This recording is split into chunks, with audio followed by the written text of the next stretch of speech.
और देखिए इस वक्त खुद हमारे साथ चिराग पासवान जुड़ गए हैं, हाजीपुर से चुनावी मैदान में है। बहुत स्वागत है चिराग पासवान जी आपका इंडिया टीवी पर।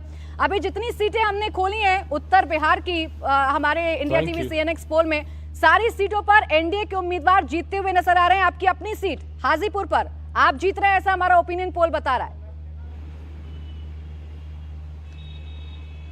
Thank you so much Prachi ji. But मैंने हमेशा इस बात को कहा है कि मैंने किसी ओपिनियन पोल के भरोसे नहीं। आप मुझे जीतता हुआ दिखा रही हैं, उसके लिए आपका, आपकी टीम, आपके सर्वे का मैं धन्यवाद करता हूं। बट मैंने हमेशा इस बात को माना है कि सर्वे के आधार पर नहीं, अपनी मेहनत के आधार पर हम लोग चुनाव लड़ते हैं। और मेरा मेहनत ये विश्वास मुझे दिलाती है कि बिहार की 40 अभी आप आगे की भी सीटों पे जब आप जाएंगी और लास्ट में जब रिजल्ट आएगा तो उम्मीद ही नहीं, पूरा विश्वास है कि 40 सीट ना सिर्फ आपके सर्वे में बल्कि 4 जून को जब रिजल्ट आएंगे तो उसमें भी दिखेगा कि हम बिहार से 40 सीटें जीते हैं। इस बार तेजस्वी यादव फुल फॉर्म में नजर आ रहे हैं चिराग पासवान जी। अभी उनका बयान भी हम सुना रहे थे, पूरे आक्रामक हैं वो प्रधानमंत्री नरेंद्र मोदी पर और सीधे कहते हैं नीतीश कुमार पलटे नहीं बल्कि उनको पलटाया गया क्योंकि चुनावों में हार का डर सता रहा था।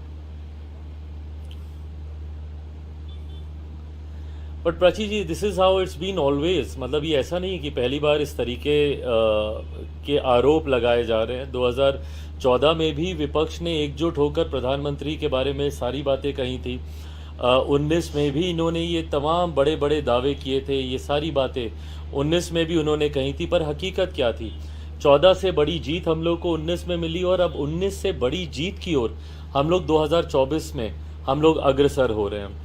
मतलब मैं आपको, और मैं, क्योंकि आप भी सर्वेस की बात कर रही हैं, आप भी डेटास को एनालाइज कर रही हैं, आप भी स्टैटिस्टिक्स पे काम कर रही हैं, मैं भी अपने डेटा, अपने स्टैटिस्टिक्स पे मैं भी वर्क करता हूं और मैं आपको बताता हूं कि क्या मेरा आधार है जो मेरे विश्वास को बढ़ाता है कि हम लोग 40 जीतेंगे। 2019 में प्राची जी हम लोग से मात्र 3 दल मिलकर चुनाव लड़ रहे थे, भारतीय जनता पार्टी, जनता दल यूनाइटेड और हम लोग की पार्टी लोक जनशक्ति पार्टी। तब हम लोग 40 में से 39 सीटें हम लोग जीते। आज की तारीख में 2 और मजबूत दल जो कि तब उनके साथ थे और अब हम लोग के साथ हैं, वो भी इस गठबंधन का हिस्सा बन गए हैं। तो हम लोग की मजबूती और बढ़ी है, ना कि कम हुई है बनिस्बत उनके। तो ऐसे में जब 2 और मजबूत दल, आदरणीय जीतन राम मांझी जी की पार्टी, उपेंद्र कुशवाहा जी की पार्टी हमारे गठबंधन का हिस्सा बनी है, तो हमारी ताकत 19 से बढ़ी है। तो 19 में जो एक चूक रह गई थी, किशनगंज की सीट, इस बार वो भी हम लोग जीत जाएंगे।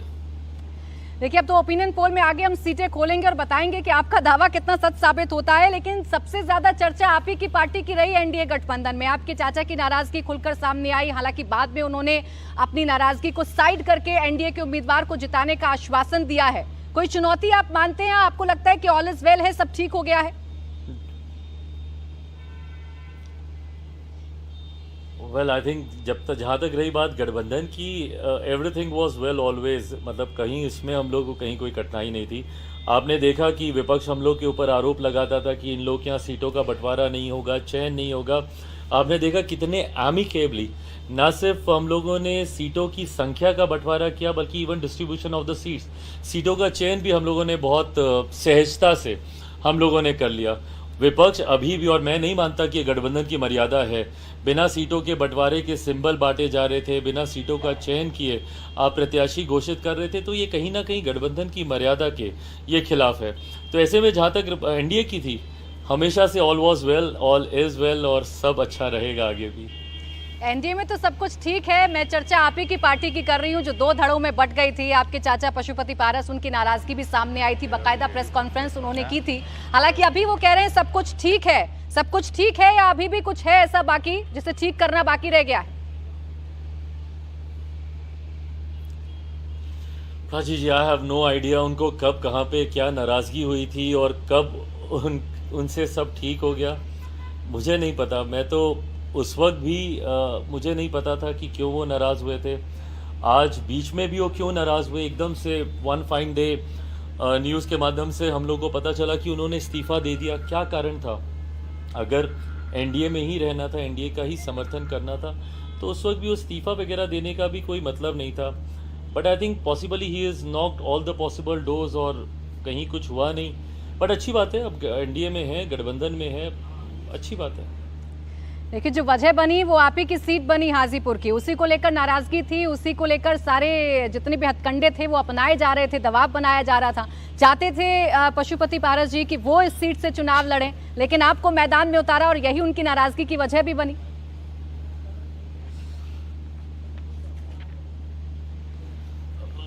राजनीति में प्राची जी, मुझे लगता है जनाधार एक बहुत बड़ा आधार होता है, और जब आप किसी भी गठबंधन में होते हैं या इवन राजनीतिक दल के तौर पर जब आप सीटों का डिस्ट्रीब्यूशन करते हैं तो उसमें विनेबिलिटी बहुत बड़ा क्राइटेरिया होता है। विनेबिलिटी फैक्टर को सबसे ऊपर रखा जाता है। आज आप भी सर्वे कर रहे हैं तो सिर्फ विनेबिलिटी पे ही आप सर्वे कर रहे हैं। तो ऐसे में मुझे लगता है कि गठबंधन ने इन तमाम चीज़ों पर अध्ययन किया, मंथन किया, और जो भी विनेबिलिटी में या जिनका भी जनाधार आधार के तौर पर मजबूत लगा, उनको गठबंधन में उसी हिसाब से सम्मान दिया गया।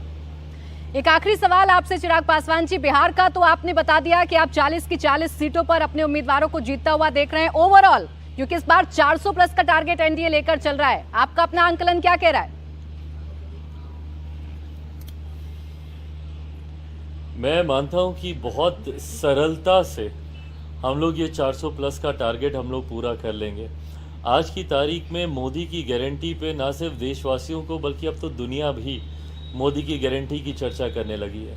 तो मैं मानता हूं, मेरा विश्वास है कि मोदी की गारंटी के साथ ना सिर्फ हमारे देश के लोग बल्कि और कई ऐसे दल हैं जो कि इससे पहले हम लोग के साथ नहीं थे। अलग अलग राज्यों में आप जाएं, डाउन साउथ आप जाएं, विभिन्न राज्यों में कई और नए दल इस गठबंधन के साथ जुड़े हैं, जिसने उन राज्यों में भी हम लोग को मजबूत स्थिति में लाकर खड़ा कर दिया है जहां पर संभवतः पहले हम लोग उतनी मजबूती में नहीं थे।